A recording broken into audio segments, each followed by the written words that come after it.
The air inside the Chase Bank branch on Crenshaw and Slauson was sharp with the antiseptic smell of fresh printouts and cold ambition. It was lunch hour, buzzing suits, clicking heels, short tempers, and then he walked in. A hunched, wiry old man with worn-out sneakers and a sagging burlap sack slung over his back like he was stepping out of a Dust Bowl photograph. His hands trembled slightly as he clutched the sack tighter.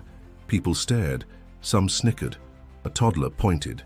He shuffled toward the teller line, where the two clerks exchanged side eyes and stifled laughs. "Sir," said the younger one. "Jason, a recent finance graduate with gelled hair and spotless nails, you can't bring farm bags into the lobby. Do you need security assistance?" The old man didn't flinch. His eyes were cloudy but determined. "Just here to make a deposit." Jason let out a quiet scoff and glanced at Marissa, the other teller, who leaned in with her elbow propped. Curiosity piqued. "Okay, and what kind of deposit?" The old man eased the sack onto the counter with a grunt. The fabric stretched and gave way, revealing bricks. Not just bricks, bundles. Neatly packed, rubber-banded stacks of $100 bills, still bearing the aroma of vaults and time. Everyone near the teller windows froze. Jason stepped back as if the money might explode. Marissa's posture straightened instantly.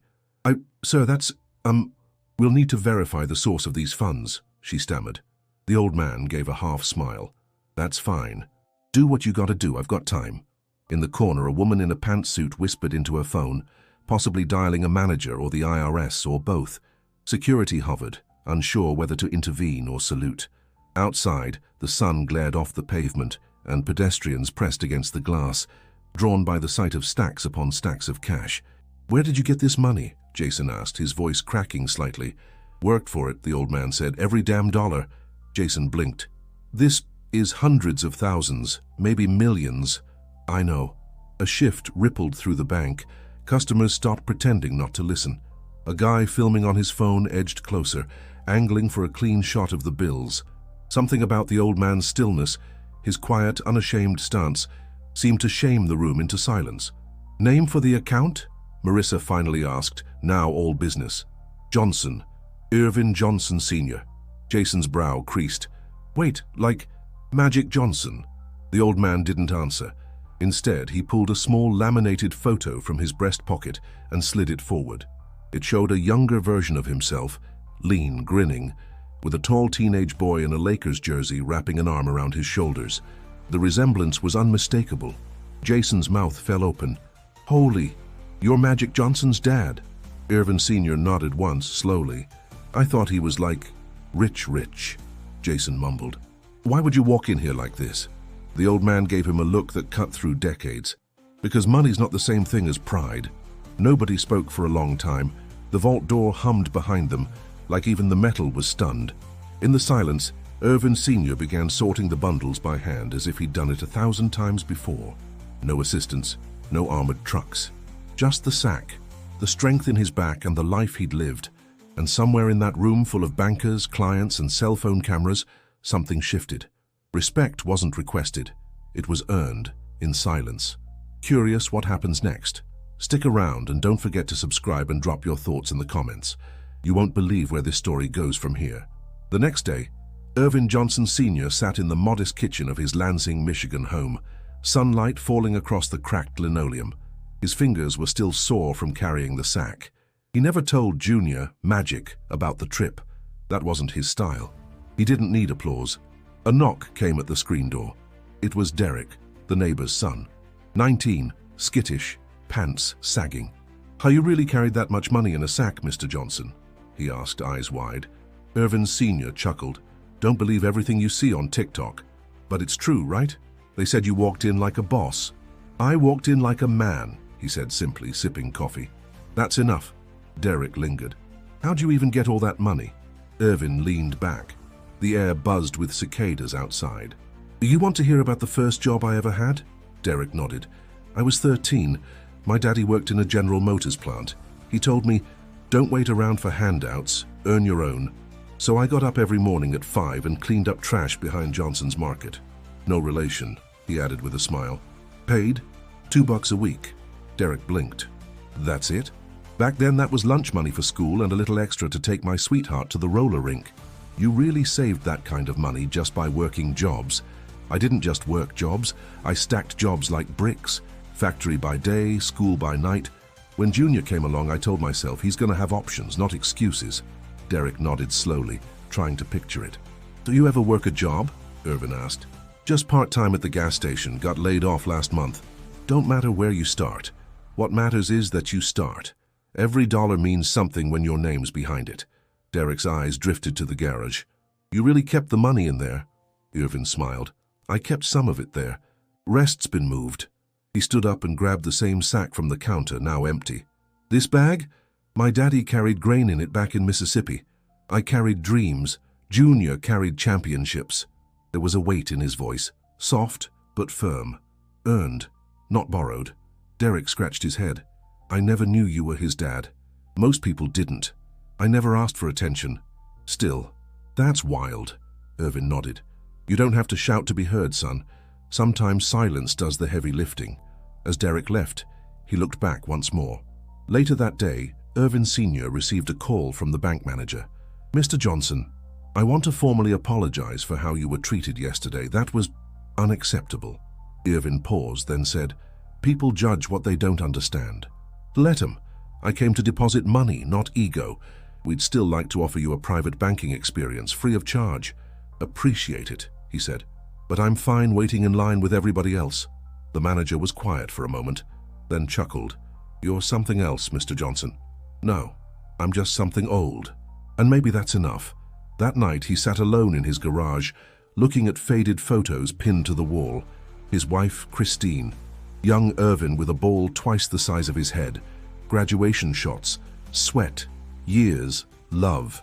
He leaned back in the creaky chair, hands folded on the old sack beside him. Money never changed him, because it was never about the money.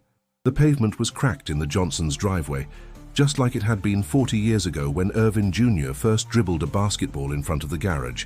It was the same spot where Irvin Sr. had taught him how to shoot, not just with his arms, but with focus, with purpose. Now Derek stood in that same driveway, palms sweaty, watching as the old man held a weathered basketball in one hand. You ever shoot before? Irvin Sr. asked. Derek shrugged. Not really. Well, the old man said, start now. He bounced the ball once. It thudded against the concrete and skidded to Derek. The younger man caught it awkwardly. You got two choices every time life hands you something, Irvin Sr. said. You can fumble it, or you can find your grip. Derek stared at the ball, then looked at the hoop mounted above the garage, its net frayed and barely hanging on. This the same hoop Magic learned on? Irvin nodded. He shot on that rim every day after school, rain or shine. Derek lined up, awkwardly hoisted the ball and missed by a good 2 feet. It bounced off the garage door with a loud bang. The old man just smiled. First shot's never the one that counts. They kept going, shot after shot, Derek missing more than making, but each time Irvin Sr. fed him the ball again, without a word of discouragement. Just small corrections, gentle nods. After 20 minutes, Derek made one, clean. The ball swished through like it belonged. His face lit up. Did you see that? Irvin Sr. nodded once, calm as ever. See what practice gets you? I didn't think I could do it. You didn't know, that's different. Derek sat on the curb, catching his breath. Why do you care, Mr. Johnson? I'm just some broke kid from across the street. Irvin sat down beside him. The summer breeze carried the scent of cut grass and grill smoke. Because someone cared about me once. My coach. My daddy.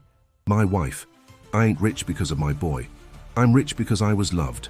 And because I loved back. Derek said nothing. The weight of it settled in. Money fades, the old man went on. Muscles too. But character? That stuff echoes. Derek looked down. I've made some bad choices. We all do. You think I ain't messed up? I yelled at Junior once during a game. Called him selfish in front of the whole team.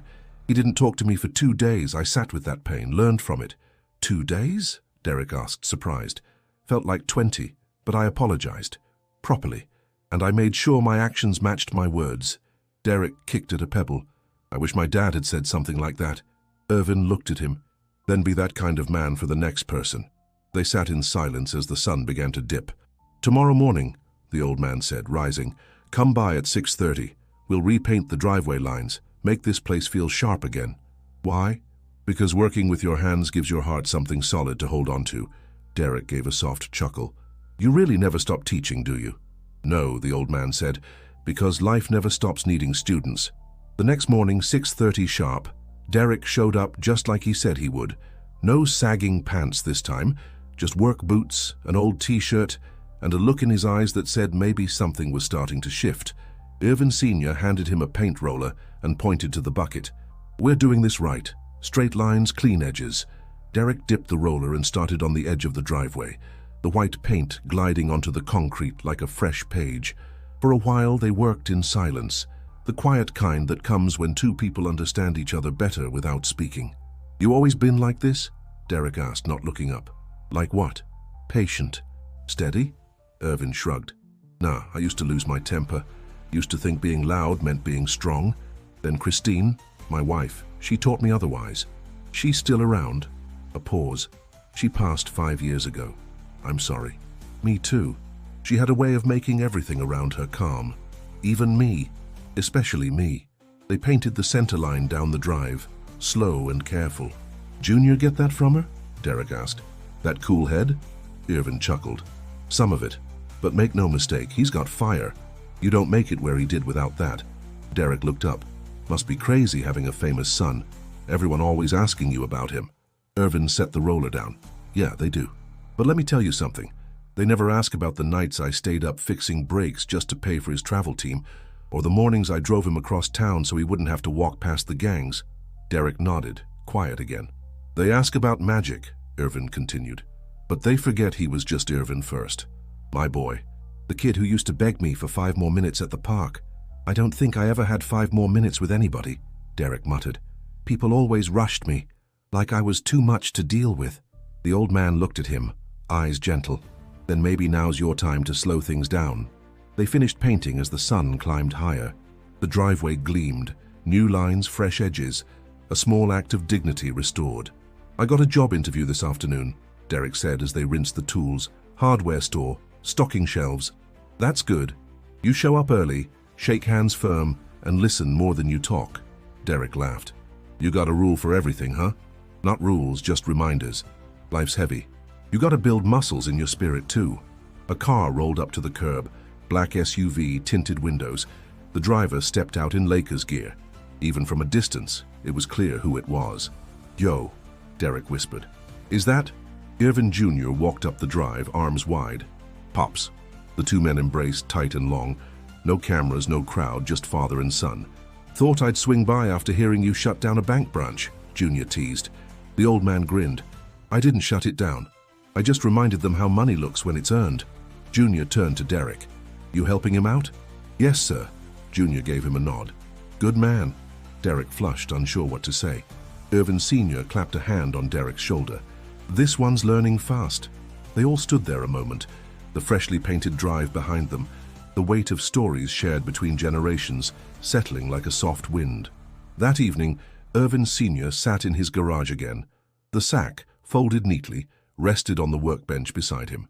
The light was soft, golden. Outside, crickets stirred. He held a photograph in his hand. Christine smiling in front of the church where they'd married. Time had faded the edges, but not her eyes, not her presence. The screen door creaked open. Derek stepped in, holding a brown paper bag. Got the job, he said, barely hiding his grin. Start tomorrow. Irvin smiled, slow and genuine. I never doubted you. I almost didn't go.